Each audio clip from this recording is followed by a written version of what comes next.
我最近發現一個特別奇怪的現象，很多中國人都說自己沒錢，但是快遞從來沒有停過。前幾天我看到一個朋友發朋友圈，說這個月一定要開始省錢，好好存錢。結果過了幾天，我去他家吃飯，剛走到門口，就看到地上放着5個快遞箱。這個故事太真實了，而且最有意思的是，很多人平時覺得自己沒買什麼東西，但是只要去看看快遞記錄，就會發現情況完全不是這樣。我有時候甚至覺得，中國人的消費記錄不一定在銀行賬戶裡，而是在快遞櫃裡。所以今天我們想聊聊一個特別有意思的話題：為什麼中國人這麼喜歡網購？歡迎來到漢語微風，這裡是一個可以輕鬆聽中文、慢慢習慣中文的地方。我是月寧。大家好，我是奕晨。其實準備這一期的時候，我想到一個外國朋友的故事。我覺得這個故事特別能說明中國人的網購習慣。有一天，我帶一個外國朋友回家，走到小區門口的時候，他突然停下來，盯着快遞櫃看了很久。因為對很多外國人來說，這個畫面其實不太常見。對。後來他特別認真地問我一句話，他說：“今天你們小區有人結婚嗎？”為什麼會這麼問？因為他覺得只有辦活動的時候才會出現這麼多箱子。我告訴他，這些都是普通居民買的東西。他當時特別驚訝，然後說了一句：“原來你們每天都在收快遞。”其實換個角度想想，一個小區每天有這麼多包裹進進出出，確實挺誇張的。只是我們已經習慣了。對，因為快遞已經變成很多人生活裡特別普通的一部分。小區有快遞櫃，辦公樓有快遞架，學校有快遞站。很多人下班回家的時候，還會順便拿個快遞。以前說到買東西，大家想到的是商場、超市或者步行街。現在很多人想到的第一件事是先打開購物軟件看看。而且我覺得現在年輕人的生活方式真的和以前很不一樣。我有一個朋友，前段時間剛搬家，剛搬進去的時候，家裡幾乎什麼都沒有，一個行李箱，一把折疊椅，再加上一份外賣，就是全部家當。聽起來像剛開始玩一個模擬經營遊戲。真的很像。那天晚上，他坐在折疊椅上吃飯，然後一邊吃一邊開始網購，桌子、椅子、書架、台燈、地毯，還有各種生活用品，一口氣買了很多。然後接下來幾天就是收快遞時間。沒錯，第一天桌子到了，第2天椅子到了，第3天地毯到了，第4天書架到了。我後來再去他家的時候，已經完全認不出來那是同一個房間了。這個故事特別能說明現在的網購文化。以前如果要買這麼多東西，可能要跑很多商場，花很多時間比較價格，安排運輸。現在很多事情坐在家裡就能完成。最有意思的是，我看着那個房間一點一點變化的時候，突然想到一句話。什麼話？現在很多年輕人的家好像不是裝修出來的。那是什麼？是快遞一點一點送出來的。這句話真的很準確。而且我後來發現，現在很多年輕人搬家以後，最先研究的事情已經不是附近有什麼商店，而是快遞能不能送上門，樓下有沒有快遞櫃，取快遞是不是方便。我覺得這可能就是網購改變生活最明顯的地方。以前大家計劃的是周末什麼時候去買東西，現在很多人計劃的是什麼時候去拿快遞。那接下來我們就來聊聊另一個問題：為什麼中國的網購會這麼方便？為什麼很多人一旦習慣以後，就很難再回到以前的購物方式？剛才我們聊了很多中國人喜歡網購的現象，不過，我覺得還有一個問題特別重要，為什麼大家會越來越依賴網購？因為喜歡是一回事，習慣又是另一回事。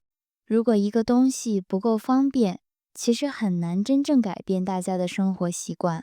我覺得很多中國人已經不是喜歡網購，而是開始依賴網購了。而且這種依賴，有時候連自己都沒有發現。我以前家裡會放很多咖啡、紙巾、洗髮水這些常用的東西，總覺得要提前準備。但是現在完全不一樣了。如果發現咖啡快喝完了，我一點都不緊張，因為我知道今天晚上下單，明天大概率就到了。我覺得這句話特別有意思。以前大家相信冰箱，因為東西要提前買回來放着。現在很多人相信快遞。真的，我覺得這已經變成一種新的生活習慣了。以前大家會提前準備，現在很多人會覺得沒關係，快用完的時候再買就好了。我小時候完全不是這樣。以前如果家裡沒有紙巾了，我媽媽一定會馬上去買，因為不知道什麼時候才有時間再去超市。現在很多年輕人可能已經很久沒有專門為了買紙巾出門了。我有一次朋友問我為什麼不順路去超市買，我的第一反應居然是為什麼要去超市？後來連我自己都覺得有點奇怪，因為很多生活用品我已經默認是在網上買的。其實外國朋友第一次來中國的時候，經常會對這種速度很驚訝。我有一個朋友第一次看到我買東西的時候，還問我什麼時候去拿。因為在很多地方，買東西和收東西之間可能要等很久。對，我告訴他不用去拿。結果第二天下午快遞到了，他一直問我昨天晚上買的，今天就到了。後來他是不是還問了那個經典問題？沒錯，他說，如果什麼東西都能送到家，那你們為什麼要出門？這個問題我認真想了一下，發現還真不太容易回答。因為衣服可以送到家，書可以送到家，零食可以送到家，家具可以送到家，甚至藥都可以送到家。而且不只是快，選擇也特別多。我覺得中國人買東西的時候有一個習慣特別明顯，那就是看評價。評價的重要性甚至超過商品介紹。我有一次準備買一個杯子，商品介紹只看了2分鐘，評價卻看了20分鐘。很多時候，大家買的不只是商品，也是在看別人的使用經驗。而且評價會讓人更放心，因為你看到的是普通消費者的真實體驗，而不是商家的宣傳照片。尤其是買衣服的時候，我最想看的從來不是模特照片，而是普通人拍的照片，因為那些照片更真實，也更容易判斷適不適合自己。除了評價，我覺得還有一個特別重要的原因，那就是退貨方便。這一點很多外國朋友可能會特別羨慕。有一次我買了一件毛衣，收到以後發現顏色和想象的不太一樣。我本來以為會很麻煩，結果我在手機上申請退貨，第二天快遞員直接上門取件。這確實會讓人更放心，因為大家知道，如果真的不合適，還有退貨這個選擇。所以買東西的時候壓力會小很多。現在回頭想想，中國人越來越依賴網購，好像也不奇怪。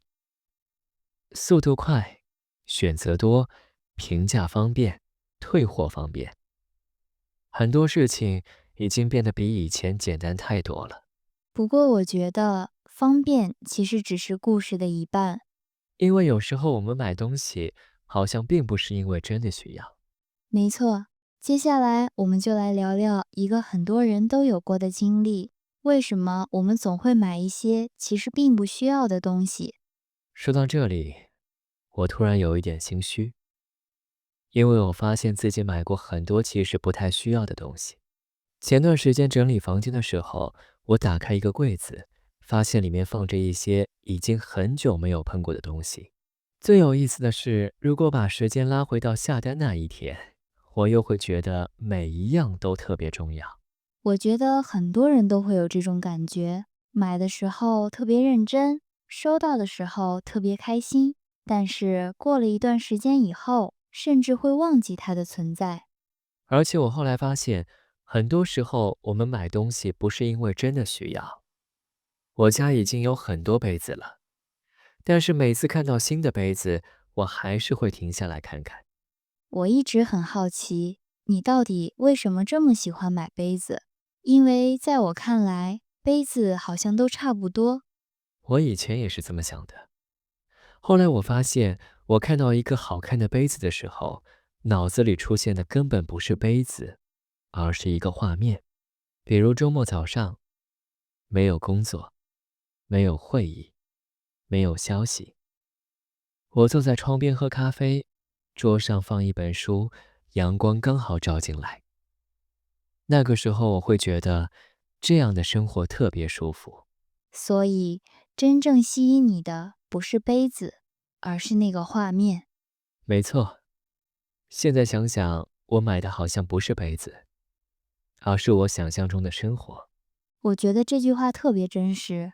很多人買東西的時候，買的可能不是那個東西本身，而是自己希望成為的樣子。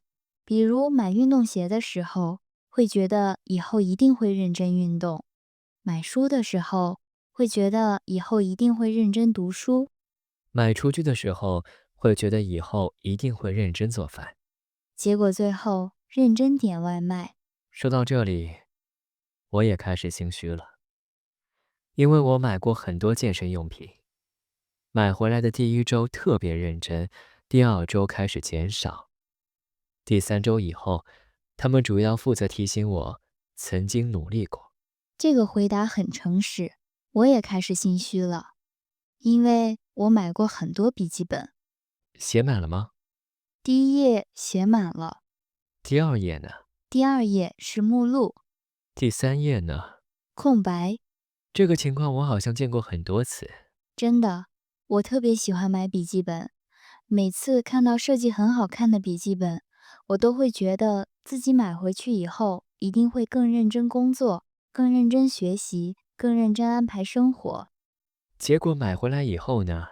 前2天特別認真，然後繼續用手機。所以你買的也不是筆記本？對，我買的可能是那個更自律、更努力的自己。我覺得很多聽眾已經開始點頭了，因為這種事情真的太常見了。而且我發現最危險的其實不是購物軟件，而是直播間。有時候你本來沒有任何購物計劃，只是晚上躺在床上刷視頻，準備看幾分鐘就睡覺，結果看着看着就進了一個直播間，然後告訴自己只看5分鐘，最後看了1個小時。這個故事聽起來很真實，因為真的發生過。前段時間有一天晚上，我本來準備睡覺，結果刷到一個直播間，一個主播正在介紹一雙拖鞋。拖鞋到底有什麼特別的？我一開始也是這麼想的，但是他說那個拖鞋特別軟，走路像踩在雲上一樣。更危險的是，評論區一直在刷已經下單了，我買2雙，給媽媽也買1雙。壓力突然來了。對，我本來覺得自己不需要，但是看到這麼多人都在買，突然開始懷疑自己。我當時心裡想，是不是只有我不知道這個拖鞋有多好？所以最後還是買了。對，而且下單的時候特別開心。穿了嗎？穿了1次。現在呢？現在和很多其他東西一起住在櫃子裡。聽起來櫃子已經很熱鬧了。後來我認真想了一下，我買那個拖鞋的時候，真正想買的好像也不是拖鞋。那是什麼？是一種輕鬆的感覺。因為那段時間工作特別忙，看到別人說舒服、放鬆，我會覺得如果買了這個拖鞋，生活好像也會輕鬆一點。其實這也是很多人衝動消費的原因。我們買的有時候不是東西，而是一種期待。而且购物車也特別有意思。我覺得很多人的购物车其實很像願望清单，有些東西已經放了半年，甚至放了1年。其實心裡知道自己大概不會買了，但是又捨不得刪掉，像老朋友一樣。我每次打開購物車，都會看到幾個熟悉的東西，它們一直在那裡，好像記錄着過去某一個時刻的自己。有時候我甚至已經忘記為什麼把它們放進去。所以說到底，购物这件事真的很有意思。有时候買的是需要，有时候买的是方便，有时候買的是快樂，還有時候買的是想象中的自己。对，我覺得很多時候，我們買的不是東西，而是對未來的期待。而中國還有一個特別厲害的地方，他知道怎麼讓這種期待變得更強。雙11，還有618。接下來我們就來聊聊這些讓無數人熬夜搶優惠的購物節。剛才聊到購物車的時候，我突然想到一個特別有意思的問題。我發現很多人平時買東西好像都很隨意，但是一到雙11或者618，突然就變得特別認真，甚至會提前好幾個星期開始準備。這個現象特別真實。平時買一個幾十塊錢的東西，可能2分鐘就決定了。但是到了購物節的時候，同樣一個人可以花很長時間研究活動規則。我自己就做過這種事情。真的嗎？真的。大學的時候有一年雙11，我特別想買一個耳機，為了便宜一點，我提前把它放進購物車，然後一直等活動開始。最誇張的是，我還專門定了鬧鐘，因為活動是半夜開始的。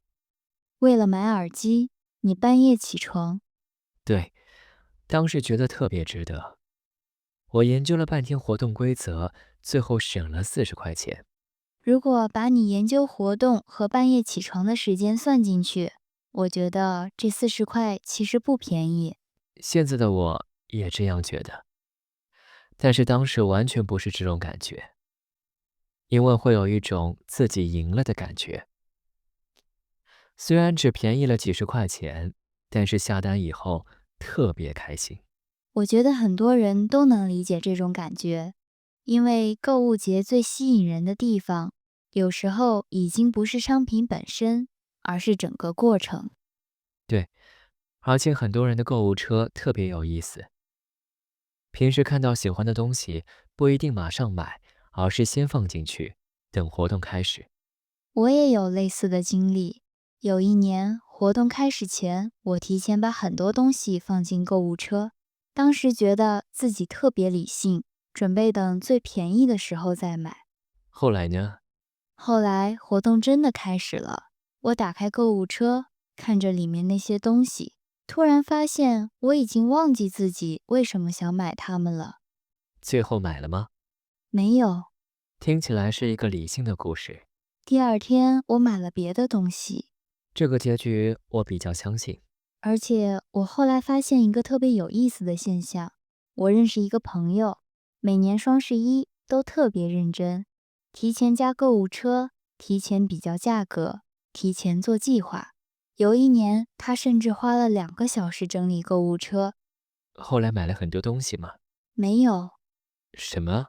活動開始以後，他看着購物車裡的東西，突然覺得好像都沒有那麼想要了，最後什麼都沒買。這個故事太真實了。對，所以我後來發現，購物車有時候特別像一個人的願望清單，很多東西放進去的時候特別想要，過了一段時間以後，又覺得其實也還好。因為每個商品後面好像都記錄着某一個時刻的自己。不過這些年變化最大的，我覺得還是直播帶貨。這個真的改變了很多人的購物習慣。以前買東西的時候，大家會看圖片、看介紹、看評價。現在很多人直接看直播。而且直播間有一種特別神奇的氣氛，你本來只是進去看看，結果不知不覺就待了很久。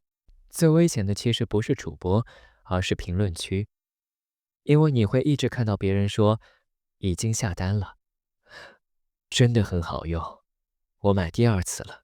本來覺得自己不需要，後來開始懷疑自己，是不是只有我不知道這個東西有多好？沒錯，當越來越多人說自己買了以後，你會有一種錯覺，好像全世界都買了，只有自己還没買。所以很多時候推動大家下单的不一定是商品本身，而是一種害怕錯過的感覺。所以我一直覺得一句話特別真實。什麼？很多人最怕的事情不是買貴了，而是錯過了便宜。這句話真的很適合形容購物節。而且很多时候大家搶的其實不是優惠，而是一種我沒有錯過的安心感。不過無論是雙11、618還是直播帶貨，我覺得大家最後追求的東西其實都一樣，希望買到自己真正喜歡的東西，然後期待快遞早點到。說到這裡，我突然想到一個問題，為什麼收到快遞這件小事會讓很多人這麼開心？這個問題特別適合今天的最後一章。接下來我們就來聊聊為什麼收快遞會給人一種特別快樂的感覺。說到這裡，我突然想到一個問題，為什麼收到快遞明明是一件很小的事情，但是很多人還是會覺得開心？我覺得這個問題特別有意思，因為有時候連我自己都解釋不清楚。明明知道裡面是什麼東西，甚至可能只是紙巾、垃圾袋或者咖啡，但是看到手機上顯示您的快遞已送達，心情還是會变好一點。我也有這種感覺，有時候工作了一天回到家，本來有點累，結果看到快遞到了，突然會覺得今天好像還有一件值得高興的事情。而且最有意思的是，我們其實知道裡面是什麼，但是打開快遞之前，還是會有一點期待，有點像拆禮物。對，雖然那個禮物是自己買的，我後來認真想過這個問題。我覺得收到快遞讓人開心，不一定是因為買到了什麼東西，而是因為在平常的生活裡多了一件值得等的事情。我覺得很多人應該都有這種經歷，買完東西以後，接下來幾天偶爾會看看物流信息。我就是這樣。有一次，我買了一本一直很想看的書，雖然知道它不會馬上到，但還是每天都會打開物流信息看一眼。看到它離自己越來越近，還是會覺得很開心。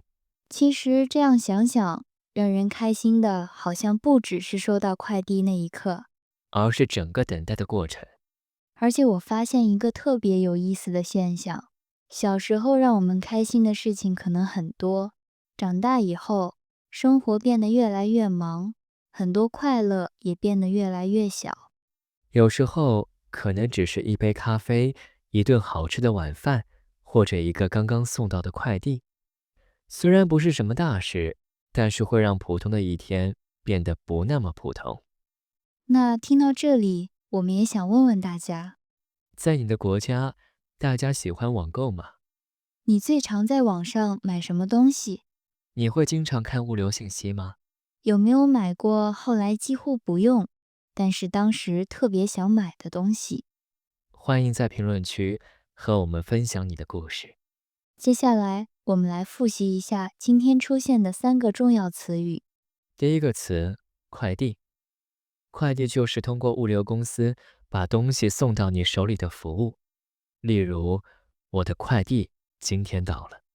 第二個詞，購物車。購物車是在購物軟件裡暫時存放商品的地方。例如，我的購物車裡還有很多想買的東西。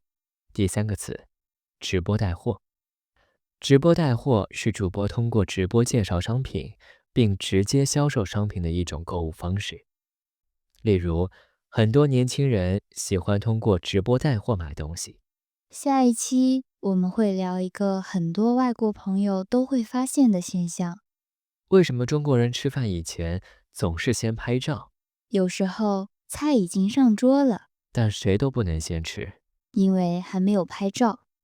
下一期漢語微分，我們一起來聊聊中國人的拍照文化。感謝大家收聽這一期漢語微風。如果你喜歡我們的節目，歡迎訂閱、點讚和分享給正在學習中文的朋友。其實準備這一期的時候，我發現網購好像不僅是在買東西，有時候買的是方便，有時候買的是快樂，有時候買的是未來的計劃，還有時候只是想給平常的一天增加一點值得期待的事情。所以收到快遞的時候，我們打開的不只是一個箱子，也打開了一點點期待。我們下期見。